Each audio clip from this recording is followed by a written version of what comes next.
Om Swastiastu. Perkenalkan, nama saya Gusti Ayu Putu Anggi Krisya Dewi dari kelas 12 IPS 3, nomor absen 5. Pada video kali ini saya akan menjelaskan mengenai peran bangsa Indonesia dalam Perang Dingin atau Cold War dan juga dampak dari Perang Dingin di bidang ekonomi dan juga politik. Perang Dingin atau Cold War yang terjadi pada 1947 sampai 1991 melibatkan dua blok yang kuat, yakni blok barat yaitu Amerika Serikat yang berideologi liberalis dan blok timur yaitu Uni Soviet yang berideologi komunis. Kedua blok ini saling menunjukkan diri sebagai negara dengan teknologi tinggi sehingga perang terjadi dengan ambisi kedua blok berusaha untuk menguasai dunia. Kedua blok berusaha meraih dukungan dari negara-negara berkembang, khususnya yang baru merdeka seperti Indonesia. Menghadapi situasi tersebut, Indonesia menunjukkan sikap yang tegas dan tidak berat sebelah.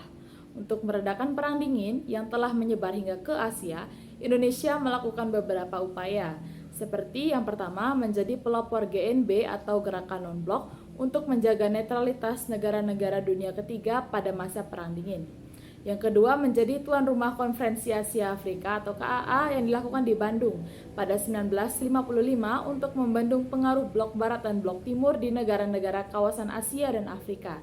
Yang ketiga menjadi pendiri organisasi regional yaitu ASEAN sebagai upaya menyatukan negara-negara Asia Tenggara untuk menjaga stabilitas dan perdamaian negara-negara di kawasan Asia Tenggara.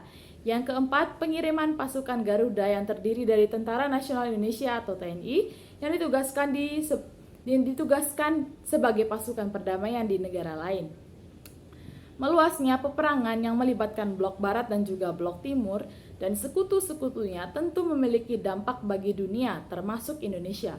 Lalu dampak apa saja yang dirasakan Indonesia dan dunia atas terjadinya Perang Dingin? Dampak yang pertama yaitu penerapan demokrasi terpimpin pada tahun 1960 yang dimana pada saat itu pemerintah mengarahkan pandangan politiknya ke negara yang berhaluan komunis.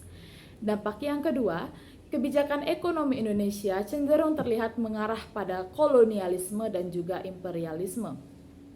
Dampak yang ketiga, munculnya reformasi karena berakhirnya pemerintahan Orde Baru. Dampak yang keempat, terjadinya krisis moneter karena ketergantungan Indonesia terhadap modal asing sangat tinggi dan terlalu bergantung kepada barang impor. Dampak yang kelima, mengakibatkan sistem ekonomi liberal dan kapitalis menyebar ke seluruh dunia dan diterapkan oleh negara-negara berkembang, khususnya di kawasan Eropa Barat, Asia, Afrika, dan Amerika. Dampak yang keenam, mengakibatkan perebutan pengaruh ideologi antara Amerika Serikat yang berideologi liberalisme dan Uni Soviet yang berideologi komunis.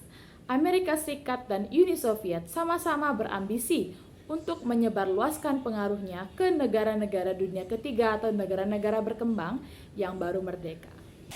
Sekian penjelasan mengenai peran bangsa Indonesia dalam Perang Dingin atau Cold War dan juga dampak dari Perang Dingin di bidang ekonomi dan politik dari saya. Terima kasih atas perhatiannya, semoga bermanfaat dan saya tutup dan akhiri dengan Parame Santi. Om Santi Santi Santi Om.